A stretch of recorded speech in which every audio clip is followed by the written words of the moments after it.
Have you ever felt invisible? Like your existence doesn't matter to anyone? That's exactly how Kevin felt every single day of his life. He was that kid in the corner of the classroom, the one whose name teachers constantly forgot, the one who could disappear for a week and nobody would notice. But what happened next left an entire school speechless. I remember it like it was yesterday. The hallways of Lincoln High School in Portland were buzzing with the usual chaos of teenage life. The popular kids commanded attention. Teachers rushed between classes, and in the shadows of it all was Kevin Matthews, a 15-year-old sophomore who had mastered the art of being invisible, not by choice, but by circumstance. Kevin, with his worn-out sneakers and slightly too large clothes from the thrift store, moved through the hallways like a ghost, his shoulders hunched forward as if trying to make himself even smaller, his eyes fixed on the floor tiles he'd memorized over time. Nobody bumped into him because somehow, instinctively, they sensed his presence and moved around him without even acknowledging he was there. That's how invisible he had become. But what nobody knew about Kevin was that beneath his quiet exterior was an observant mind that noticed everything. He saw how the football captain, Jason, would put on a show of confidence in the hallways, but would sit alone in the library sometimes, frantically trying to understand basic algebra. He noticed how Ms. Patterson, the stern English teacher, would discreetly slip lunch money into certain students' lockers when she thought nobody was looking. And most importantly, he noticed Oliver. Oliver Wilson was even quieter than Kevin, if that was possible. A new transfer student with severe social anxiety. Oliver spoke so softly that most people gave up trying to hear him after his first few words. His stutter became more pronounced whenever attention turned to him, which led to cruel nicknames and daily torment from the school bullies. Unlike Kevin, who was simply ignored, Oliver was actively targeted. While the rest of the world looked right past Kevin, Kevin couldn't look past Oliver's silent suffering. He recognized the same pain, the same loneliness reflected in Oliver's downcast eyes. It was like looking into a mirror, except Oliver had it worse. This was the backdrop of an ordinary Tuesday in April. The weather was starting to warm up and students were getting restless as summer approached. The cafeteria was a battlefield of social hierarchies, with the popular tables at the center and the social outcasts pushed to the margins. Kevin sat at his usual spot in the far corner, alone with his peanut butter sandwich and an old paperback book. Oliver was at the next table, also alone, picking at food he wasn't eating. But then Jason and his friends entered the scene. They were loud as usual, feeding off each other's energy and looking for entertainment. And unfortunately for Oliver, they decided he would provide that entertainment today. "Hey, Saint Stutterboy," Jason called out, his voice echoing across the cafeteria. "Did you finish my homework like I told you to?" The cafeteria quieted as students turned to watch. This was the daily spectacle, the gladiatorial combat of high school life, where someone's humiliation became everyone else's distraction from their own insecurities. Oliver's face flushed deep red. His hands began to shake so badly that his milk carton tipped over, spilling across his tray. This only made the group of boys laugh harder as they approached his table. I didn't, Oliver tried to respond, but the stutter that always worsened under stress made it impossible to get the words out. Don't understand you, Jason mocked, encouraging his friends to join in. They surrounded Oliver's table now, an impenetrable wall of mockery. One of them grabbed Oliver's backpack and started rummaging through it, tossing papers onto the floor. The cafeteria supervisor was conveniently looking the other way. The other students watched silently, some uncomfortable, others amused, but none willing to step into the line of fire. Something shifted inside Kevin at that moment. A lifetime of being ignored had taught him to stay small, to avoid attention at all costs. But watching Oliver shrink into himself, seeing the tears forming in his eyes, it awakened something that had been dormant for too long. I don't know if it was courage or simply that Kevin had reached his breaking point, but what happened next changed everything. Kevin stood up. His chair scraped against the floor, a small sound that nobody would usually notice. But somehow, in that moment of tension, it cut through the cafeteria noise. He walked with deliberate steps toward Oliver's table. His heart hammered in his chest so loudly he was certain everyone could hear it. His palms were sweaty, his mouth dry. Every instinct screamed at him to sit back down, to disappear again into the background where it was safe. but he kept walking. "Leave him alone," Kevin said. His voice cracked slightly from disuse, but the words were clear. At first, Jason and his friends didn't even register that someone had spoken. They were so unused to Kevin making any sound that their brains didn't process his words. "I said, leave him alone." Kevin's voice was stronger this time. Jason turned, confusion evident on his face as he tried to place who this kid was that dared to challenge him. "Who the hell are you?" That question, so predictable yet so painful, confirmation that Kevin had indeed been invisible all this time. But instead of shrinking back, Kevin stood taller. "I'm the guy telling you to back off. Oliver didn't do anything to you." A ripple of whispers spread through the cafeteria. Who was this kid? Had he always been at this school? Why was he committing social suicide by standing up to Jason? Jason recovered quickly from his surprise. "Look what crawled out of the shadows, boys. We've got ourselves another freak." He stepped toward Kevin, using his height advantage to intimidate. "You want to take Stutterboy's place? Is that it?" The tension in the air was palpable. Everyone waited for Kevin to back down, to mumble an apology and scurry away. That's what any reasonable person would do when facing Jason and his friends. But Kevin didn't move. He stared directly into Jason's eyes and said something that stunned the entire cafeteria into silence. "You're struggling with algebra. Chapter 7, specifically. Inequalities are kicking your butt. I can help you actually, I'm pretty good at math. But this," he gestured to the mess they'd made of Oliver's lunch and belongings, "this doesn't make you look strong. It makes you look scared." Jason's face went from confusion to shock to fury in the span of seconds. How did this nobody know about his struggles with math? Had he been watching him? The fact that Kevin had hit on a truth, one that threatened the carefully constructed image Jason maintained, made him even angrier. "You're dead," Jason hissed, grabbing Kevin by the shirt collar. What Jason didn't realize was that while everyone's attention was focused on this confrontation, someone else had entered the cafeteria. Dr.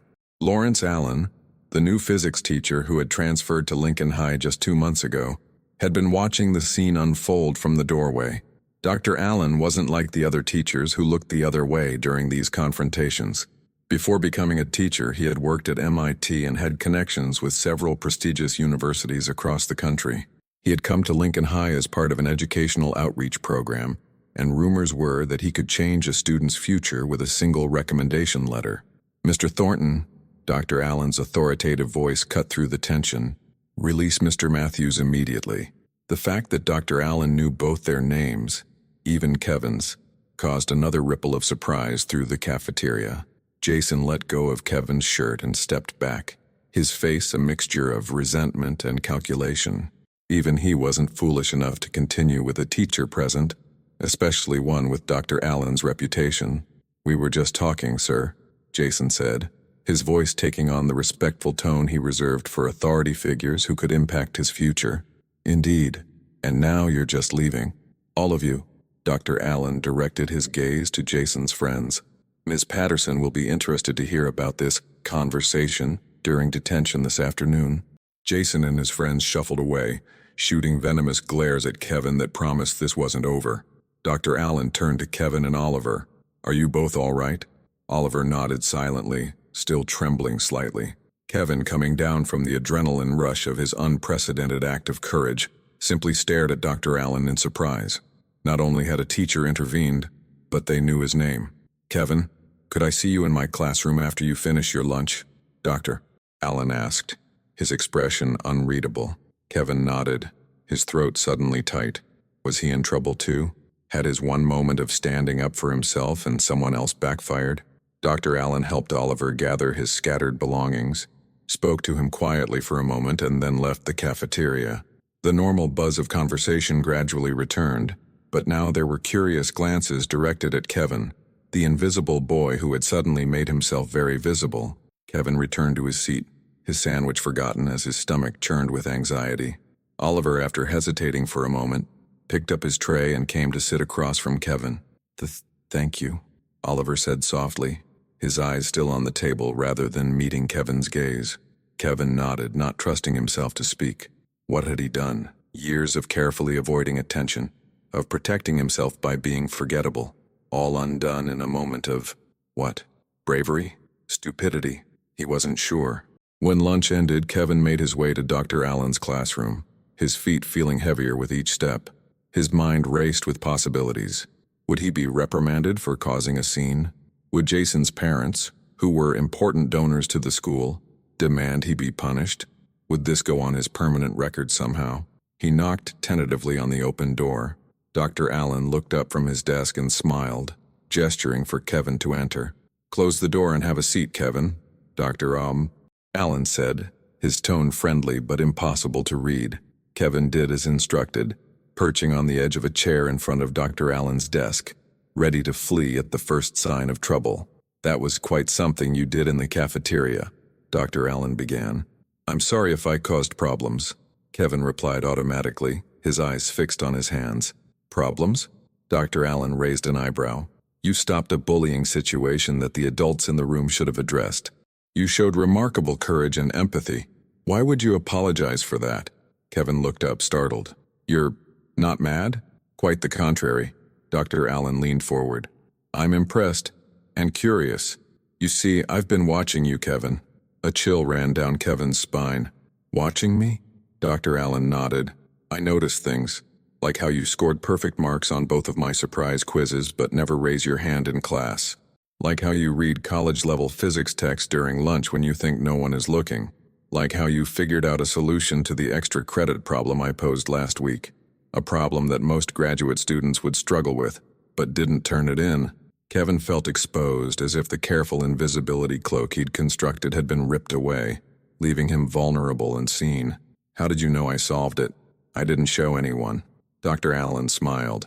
"Because I saw the calculations you absent-mindedly worked out on your desk. You erased them, but not completely." Kevin didn't know what to say. He'd spent so long being invisible that being truly seen was terrifying. "Why do you hide your abilities, Kevin?" Dr. Allen asked, his voice gentle but direct. The question hung in the air between them. Why did he hide?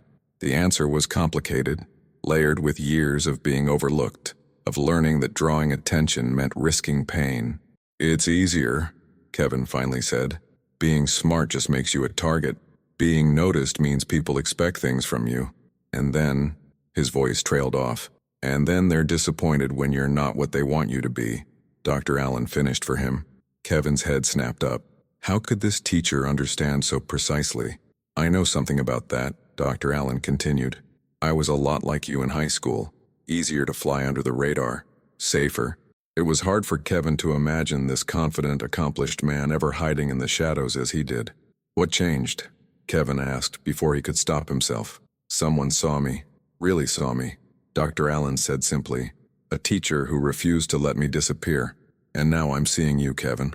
And what I see is extraordinary potential going to waste." Kevin shifted uncomfortably in his chair.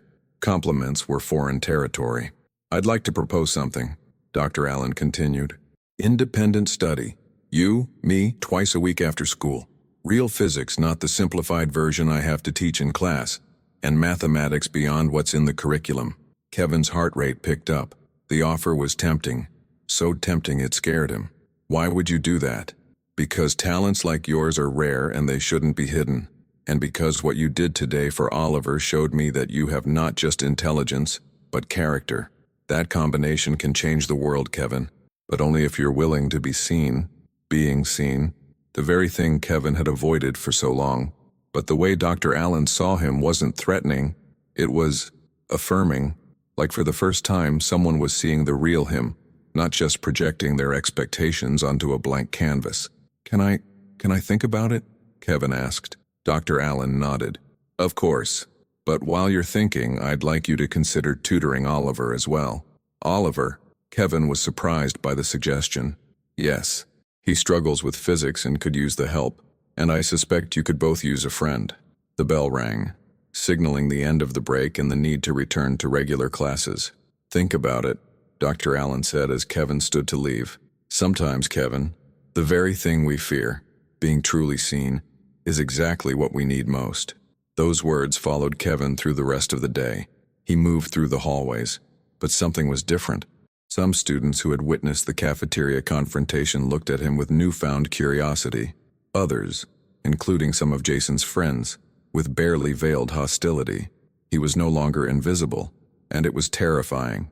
After school, Kevin hurried toward the exit, eager to escape the strange new sensation of being noticed. But near the school gates, he spotted Oliver waiting, nervously shifting his weight from one foot to the other. When Oliver saw Kevin, he walked over, his movements hesitant. "Did Dr. Allen said you might have helped me with peach physics?" Oliver said, his stutter still pronounced, but his eyes meeting Kevin's briefly before darting away. Kevin could have said no, could have made an excuse, could have retreated back to the safety of anonymity. But standing there, looking at Oliver, another lonely soul just trying to survive high school, something inside Kevin responded to the courage it must have taken for Oliver to approach him. "Yeah," Kevin heard himself saying, "I could do that. We could start tomorrow if you want." Oliver's face lit up with such genuine relief and gratitude that it made Kevin's chest tighten. "Thank you," Oliver said. And then, with visible effort to get the words out clearly, "I won't let you down." As Oliver walked away, Kevin stood there, a strange new feeling taking root inside him. He had been seen today, truly seen, both by Dr. Allen and now by Oliver. And while it was uncomfortable and scary, it was also something else. Something that felt surprisingly like hope. What Kevin didn't realize then was that this was just the beginning, that his decision to step out of the shadows to stand up for Oliver would set in motion a series of events that would transform not just his life, but the lives of many others at Lincoln High. Over the next few weeks, a subtle but profound change began to take place. Kevin started meeting with Dr. Allen twice a week for those promised study sessions. The first meeting was awkward, with Kevin still half expecting it to be some elaborate prank. But Dr. Allen was genuine in his interest and his commitment. The physics they discussed went far beyond the high school curriculum. They delved into quantum mechanics, relativity, theoretical concepts that made Kevin's mind stretch and grow. For the first time in years, Kevin was intellectually challenged, and it felt like waking up after a long sleep. "You have an intuitive grasp of these concepts that's quite remarkable," Dr. Allen told him during one session. "The way you visualize complex systems, it's a rare gift." Kevin still struggled to accept compliments, but a small part of him was beginning to believe that maybe, just maybe, he did have something valuable to offer. Meanwhile, the tutoring sessions with Oliver were transforming in their own way. At first, Oliver was so nervous that he could barely get through a sentence without his stutter overwhelming him. But Kevin was patient, never rushing him, creating a safe space where mistakes were just part of the learning process. Gradually, Oliver began to relax. His stutter was still there, but it improved as his confidence grew. And Kevin discovered something unexpected. He was good at teaching. He had a knack for breaking down complex concepts into manageable pieces, for finding analogies that made difficult ideas click. You explain this better than Dr. Allen does," Oliver admitted one day after finally mastering a concept that had been troubling him for weeks. "You make it make sense." Kevin brushed off the compliment, but secretly it warmed him. Being helpful, being good at something that benefited others. It was a new kind of visibility that didn't feel threatening. As the tutoring sessions continued, their conversations began to extend beyond physics. Kevin learned that Oliver's family moved frequently due to his father's job in the military, that this was his fourth school in 3 years, that his stutter had developed after a particularly traumatic bullying incident at his previous school, that he loved drawing but never showed his art to anyone because he feared criticism. In turn, Kevin found himself sharing pieces of his own story, how his mother worked 2 jobs and was rarely home, how he'd learned early on that being noticed often led to being picked on, so he'd perfected the art of blending in, how books and learning had become his refuge in a world that seemed indifferent to his existence. They weren't just tutor and student anymore. They were becoming friends, real friends, something neither of them had experienced before. But not everything was improving. Jason and his friends hadn't forgotten the cafeteria incident. The direct confrontations had stopped. Dr. Allen's involvement had ensured that, but they had shifted to something more insidious. Whispered comments when teachers weren't listening, accidental shoves in the hallway, small acts of sabotage, like Kevin's gym clothes disappearing or his locker being jammed shut with gum. Kevin weathered it stoically. He'd expected retaliation, and in some ways these petty actions were easier to handle than the complete invisibility of before. At least now he knew where he stood. What he hadn't expected was that others were watching. Quiet students who had also been targets in the past. Kids who occupied the middle tiers of the social hierarchy. Not popular enough to be untouchable, but not outcasts either. They saw how Kevin stood up to Jason, how he didn't back down even in the face of ongoing harassment. They noticed how he helped Oliver, how the painfully shy new kid was slowly coming out of his shell, and something began to shift in the ecosystem of Lincoln High. It started small. A girl from Kevin's English class, Mia, asked if she could join one of his tutoring sessions with Oliver because she was struggling with the material too. Then a sophomore boy who sat near them in the library asked for help with a math problem. Before Kevin knew it, he was running an informal study group 3 days a week. Most surprising of all, some of these students began to acknowledge him in the hallways. A nod here, a quick, "Hey, Kevin," there. Small gestures, but to someone who had been invisible for so long, they felt monumental. Dr. Allen observed these changes with quiet satisfaction. During one of their study sessions, he broached a new subject. The science department has received a grant to send 2 students to the Regional Science Symposium in Seattle next month, he said casually. "I'd like you to be one of them." Kevin froze. The Regional Science Symposium was a prestigious event where high school students presented original research to panels of university professors and industry professionals. Winners often received scholarships and internship offers. "Me? But I haven't done any research," Kevin protested. Dr. Allen raised an eyebrow. "Haven't you? Those calculations you've been working on regarding quantum field fluctuations, that's original thinking, Kevin. With some refinement, it could make an excellent presentation." Kevin's mind raced. He'd just been playing with ideas, exploring concepts that interested him. He hadn't considered it real research. I can't present in front of people," Kevin said, his voice barely audible. The thought of standing on a stage, all eyes on him, judging him, it was too much. 6 weeks ago, you couldn't stand up to Jason either, Dr. Allen pointed out gently. Yet you did. We grow by challenging our limitations, Kevin. Who would the other student be? Kevin asked, trying to divert the conversation. Dr. Allen smiled, seeing through the tactic but allowing it. "I was thinking Oliver might be a good candidate. His understanding has improved remarkably under your tutoring, and I've seen some of his notes. The way he visualizes physics concepts through his drawings is quite innovative." Kevin was surprised. "Oliver? But his stutter. He'd be even more terrified of public speaking than I am." "Perhaps. Or perhaps having a friend alongside him would make it possible. Think about it. Not just for yourself, but for him too. This could be a transformative opportunity for both of you."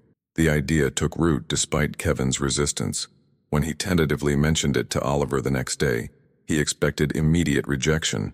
Instead, Oliver's reaction surprised him. "A chance to go to Seattle?" Oliver's eyes widened. "And present with you? I'd try it." The fear was evident in Oliver's voice, but so was something else. A tiny spark of excitement, of ambition that had been buried under years of social anxiety and constant relocation. "Really? But the presenting part?" Oliver nodded, his expression serious. "She's scared. Really scared, but maybe worth it? If we did it together?" Together. The word hung between them, carrying more weight than its 2 syllables should allow. Not alone, but together. "Okay," Kevin said, making the decision before he could second-guess himself. "Let's do it. Together." The next few weeks were a whirlwind of activity. Kevin and Oliver worked on their presentation during every free moment. Dr. Allen guided them, providing resources and feedback, but the core of the work was theirs. Oliver's artistic abilities proved invaluable. He created visualizations of the complex quantum concepts that made them accessible even to non-scientists. Kevin refined the mathematical framework, finding elegant solutions that surprised even Dr. Allen. They practiced presenting in empty classrooms, then in front of Dr. Allen, then with their small study group as the audience. Oliver's stutter was still present, but he developed strategies to work around it, pausing deliberately, using different words when he felt a difficult sound coming. Kevin found that focusing on the material, on the ideas he was passionate about, helped distract from his fear of being the center of attention. They were so engrossed in their preparation that they almost didn't notice how their status at school was continuing to evolve. The study group had grown to include nearly 15 regular attendees. Some were struggling students grateful for the help, but others were academically strong in their own right. attracted by the collaborative atmosphere and the chance to delve deeper into subjects they enjoyed. Among these was Sophia Chen, one of the smartest students in the junior class. She was quiet but confident, with college ambitions that included MIT and Stanford. "Your approach to teaching is different," she told Kevin after one session. "Teachers just want us to memorize formulas, but you show us why they work. It makes everything click." Kevin didn't know how to respond to such direct praise, but Sophia didn't seem to expect a response. She just smiled and added, "I'm looking forward to your presentation at the symposium. The whole study group is planning to live stream it." The knowledge that people would be watching, people who somehow seemed to believe in him, was both terrifying and strangely motivating. The day before they were set to leave for Seattle, disaster struck. Oliver came to school white-faced and trembling worse than usual. My dad," he managed to say when he found Kevin before first period. "Emergency dedeployment. We're moving. Next week." Kevin felt like the floor had dropped out from under him. "Moving? But the symposium, I can still go. Dad arranged it, but after, we'll be in Florida, other side of the sea country." The news hit Kevin like a physical blow. Oliver, his first real friend, the person who had seen him when he was invisible, was leaving. All the progress they'd made together, the small community they'd begun to build, it would all change. "I'm sorry," Kevin said inadequately, not knowing what else to say. Oliver's eyes filled with tears, but he blinked them back. "Me too, but I'm still doing the presentation. We worked too hard, and it's important." There was a new determination in Oliver's voice that Kevin hadn't heard before. Despite the upheaval in his life, despite the fear that came with starting over yet again, Oliver wasn't backing down from the challenge they'd accepted together. "It is important," Kevin agreed, finding his own resolve strengthening in response to Oliver's courage, "and we're going to nail it." The trip to Seattle was a blur of nervous anticipation. Dr. Allen accompanied them, providing a steady, calming presence as they checked into the hotel and registered for the symposium. That evening, they did one final run-through of their presentation in Dr. Allen's hotel room. "Remember," Dr. Allen told them before they went to their own room, "you know this material better than anyone else in that auditorium tomorrow. You're not asking for their approval. You're sharing your insights. That's a gift, not a performance to be judged." Kevin lay awake long into the night, Dr. Allen's words circling in his mind alongside Oliver's imminent departure and the daunting prospect of standing on stage tomorrow. It felt like everything was changing, spinning too fast for him to keep his balance. Oliver's voice came softly through the darkness from the other bed. "Kevin, you awake?" "Yeah, I'm scared about tomorrow." "Me too," Kevin admitted. "And about moving again." Kevin turned to face Oliver's direction, though he could barely see him in the dim light. "I know, it's not fair that you have to start over again, but it's different this time," Oliver said slowly, carefully forming each word. "Before, I was just the weird kid with the saint stutter. Now, I'm more, because of you." Kevin's throat tightened. "You were always more, Oliver. I just saw it, that's all." "That's everything, though. Being seen." Oliver was silent for a moment. "I won't forget what you did, how you helped me." Kevin thought about the invisible boy he'd been just months ago, how he'd spent years perfecting the art of not being seen, how being seen had been his greatest fear, and yet, here was Oliver saying that being seen, truly seen, was everything. "We should sleep," Kevin said, not trusting himself to respond directly to Oliver's words with the emotion building in his chest. "Big day tomorrow." Yeah," Oliver agreed. "Good night, Kevin." "Good night, Oliver." The next morning arrived with sunshine streaming through the hotel curtains and butterflies swarming in Kevin's stomach. Their presentation was scheduled for 11:15 a.m., leaving just enough time for breakfast and a final review of their materials. Dr. Allen met them in the hotel lobby, his calm confidence helping to settle their nerves slightly. "Ready to show Seattle what Lincoln High students are capable of?" he asked with a smile. They made their way to the convention center where the symposium was being held. The scale of the event was intimidating. Hundreds of students from across the region, sophisticated display boards, professionally dressed judges circulating with clipboards. Kevin and Oliver found their assigned presentation room and set up their materials with shaking hands. The room gradually filled with audience members, other students, teachers, professors, and industry professionals, curious about the intriguingly titled presentation, Visualizing Quantum Field Fluctuations, a new approach to understanding subatomic interactions. At exactly 11:15, the moderator introduced them, and then it was time. Kevin stepped up to the microphone, his heart pounding so loudly he was sure it was audible to everyone in the room. He looked out at the sea of unfamiliar faces, all waiting expectantly. For a terrifying moment, his mind went completely blank.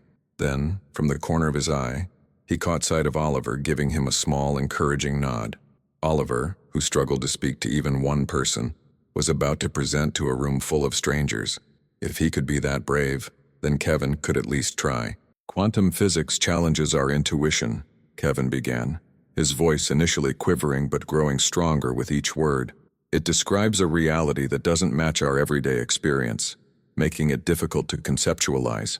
Today, Oliver and I would like to share a new approach to visualizing these concepts, one that bridges the gap between mathematical formalism and intuitive understanding." As Kevin spoke about the science, his nervousness faded. This was familiar territory, concepts he understood deeply and cared about passionately. The audience was engaged, nodding along, some taking notes. When it was Oliver's turn, Kevin felt a surge of protective worry. Oliver approached the microphone, visibly trembling. He took a deep breath and began. "The challenge with quantum concepts is making them accessible," he started, his stutter immediately apparent. Kevin saw a few people in the audience shift uncomfortably, some exchanging glances. But Oliver continued, pointing to the first of his visualizations projected on the screen behind them. "This R representation shows how the mathematical equations Kevin described to translate to physical reality." As Oliver explained his visualizations, something remarkable happened. The audience stopped noticing his stutter and became captivated by the elegant simplicity of his illustrations. The complex concepts Kevin had described mathematically were suddenly clear, intuitive, almost obvious when presented through Oliver's artistic lens. By the time they reached the conclusion of their presentation, the atmosphere in the room had transformed. What began as polite attention had become genuine engagement. When they opened the floor for questions, hands shot up across the room. The questions were thoughtful, challenging, showing that the audience had truly grasped the concepts they'd presented. Kevin and Oliver fielded them together, each stepping in when the other hesitated, building on each other's responses in a natural rhythm that made it seem like they'd been doing this for years, rather than presenting for the first time. When the session ended, they were surrounded by people wanting to continue the discussion. A professor from the University of Washington asked for copies of Oliver's visualizations for her graduate seminar. A representative from a scientific publishing company expressed interest in featuring their work in an educational journal. Dr. Allen watched from the sidelines, his expression a mixture of pride and vindication. When they finally extricated themselves from the crowd, he pulled them aside. "I knew you could do it," he said simply. "Both of you." The rest of the day passed in a daze. They attended other presentations, explored the exhibition hall, and networked with students from other schools.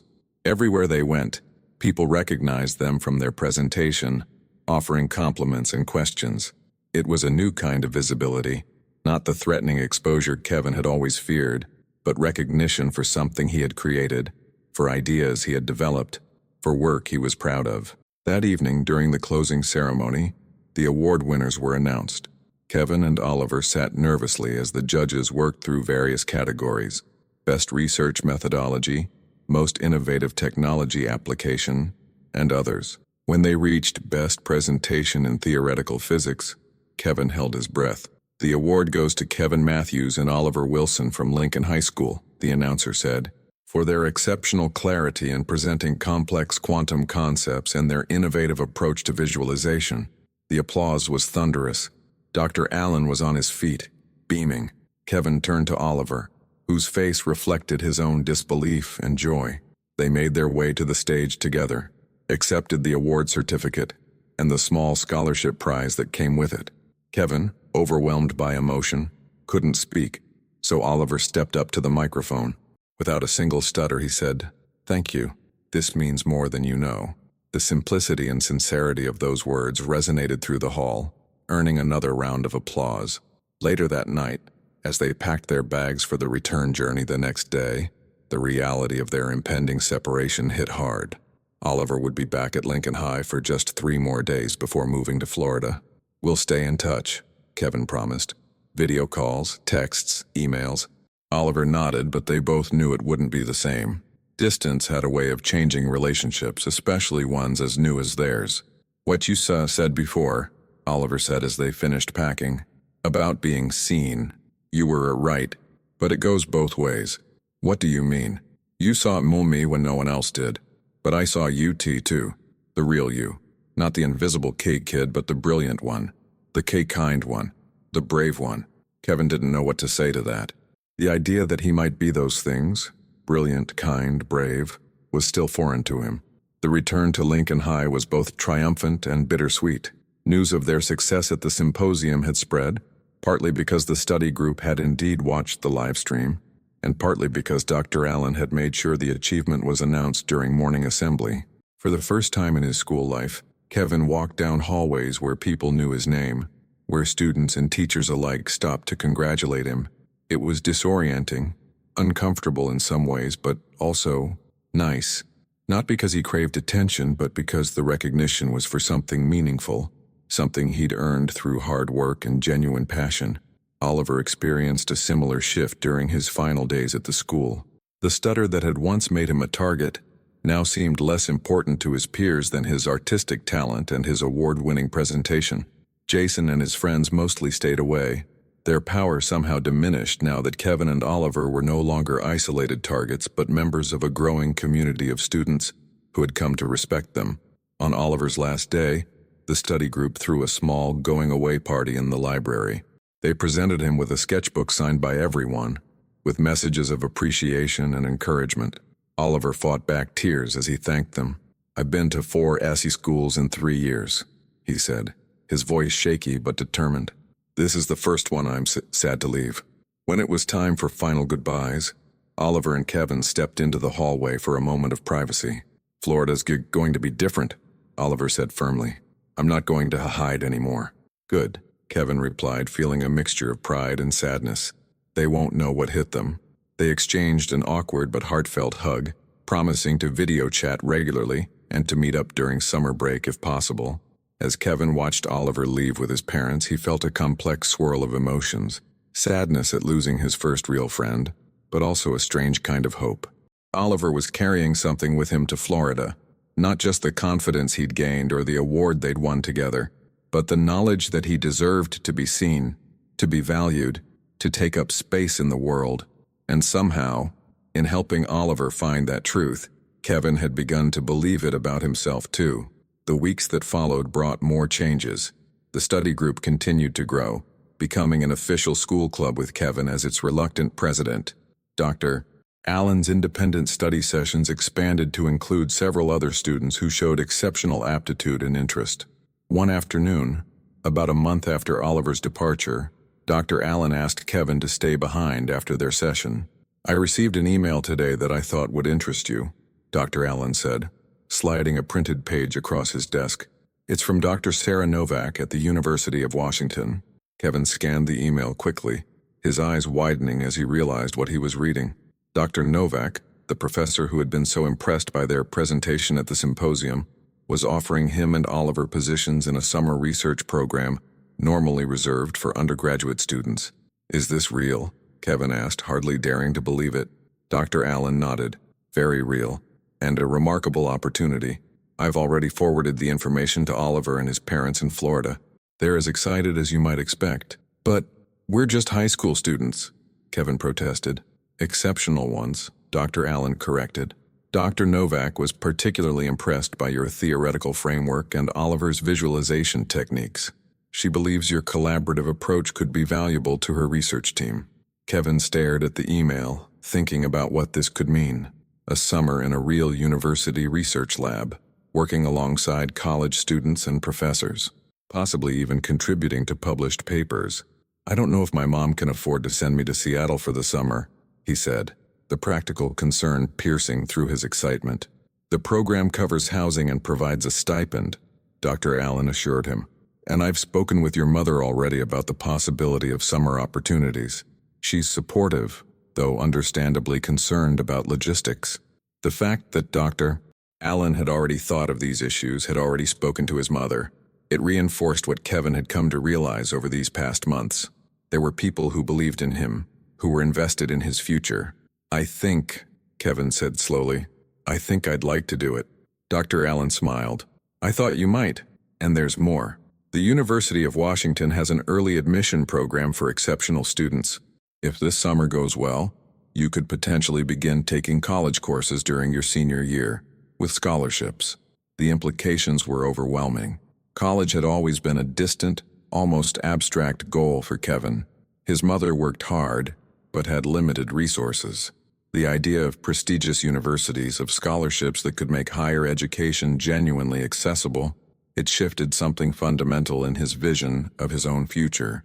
Why are you doing all this for me? Kevin asked, the question that had been lingering in his mind for months finally spoken aloud. Dr. Allen's expression grew thoughtful. Do you know why I left MIT to teach at a public high school, Kevin? Kevin shook his head.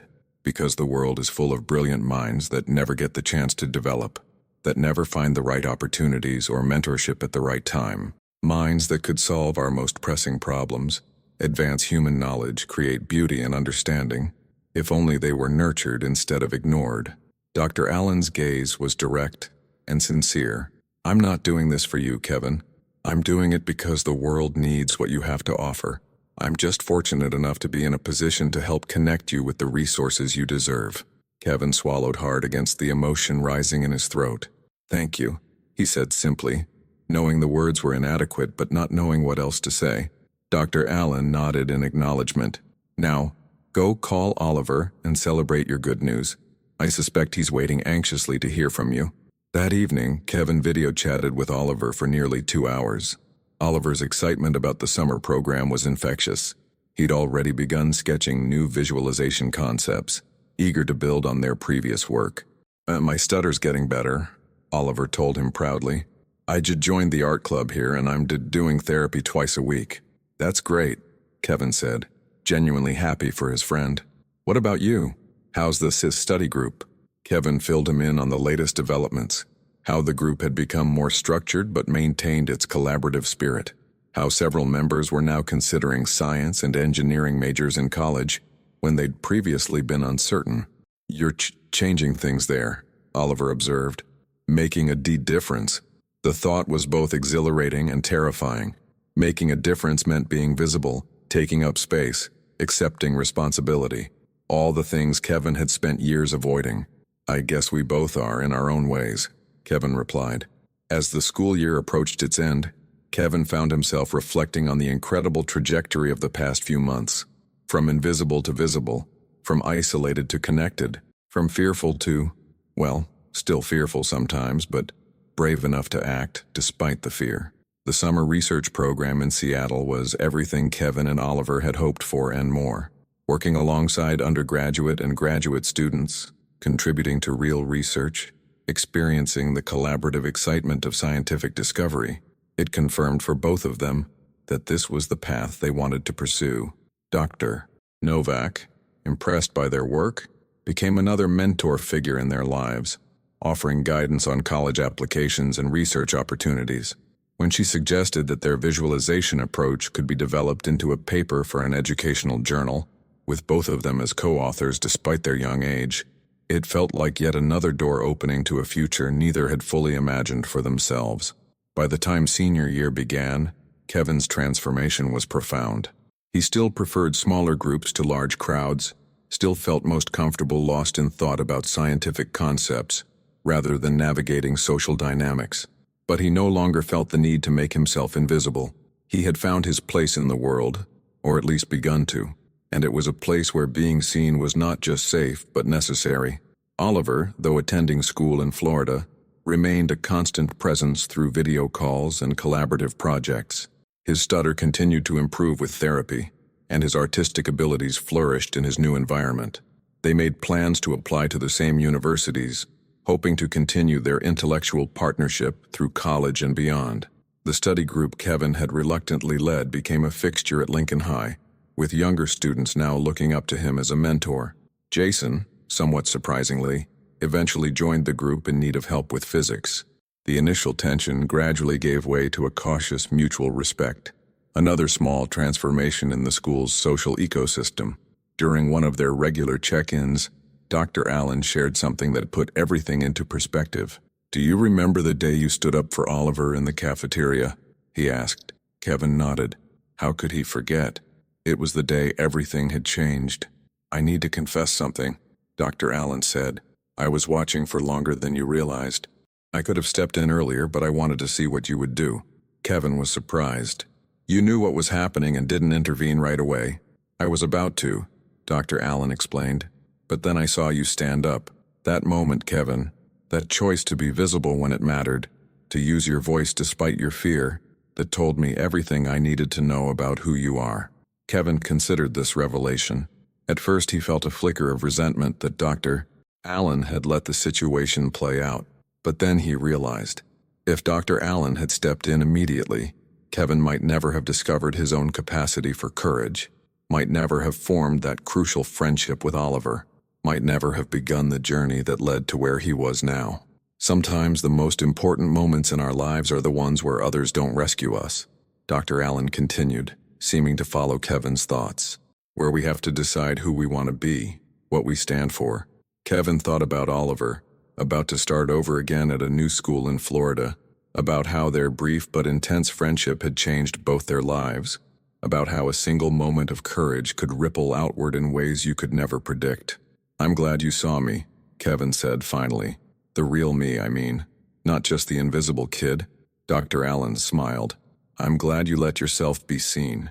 As senior year progressed, college acceptances began rolling in. Kevin was admitted to several prestigious universities with scholarships, including the University of Washington, where he and Oliver had done their summer research. The future that had once seemed so limited was now opening wide before him, full of possibilities. The last day of high school arrived with the usual pomp and emotion. As Kevin sat through the graduation ceremony, he thought about the invisible freshman he had been 4 years ago, how that boy could never have imagined standing on a stage presenting scientific research, leading a study group, co-authoring a paper, or heading to a top university on scholarship. After the ceremony, as families and friends gathered to take photos and celebrate, Kevin spotted a familiar figure approaching through the crowd. For a moment, he thought he was seeing things. But no, it was Oliver, grinning widely as he navigated through the groups of people. He'd come all the way from Florida for the graduation. "Surprise," Oliver said, without a hint of stutter. The emotion of the moment had apparently overridden his speech impediment completely.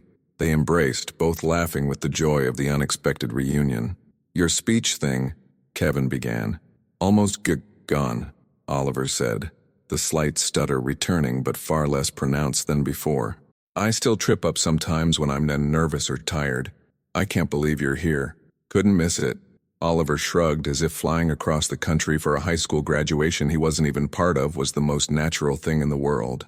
"Plus, I wanted to tell you in person. I got into UW too. We're going to be roommates if you want." The news hit Kevin with a wave of pure happiness. Their partnership, intellectual and personal, would continue. The connection that had begun with a moment of courage in a high school cafeteria had proven strong enough to bridge distance and time. As they stood there amid the celebration, Dr. Allen approached them, camera in hand. "I think this moment deserves to be documented," he said, raising the camera. "The beginning of your next chapter."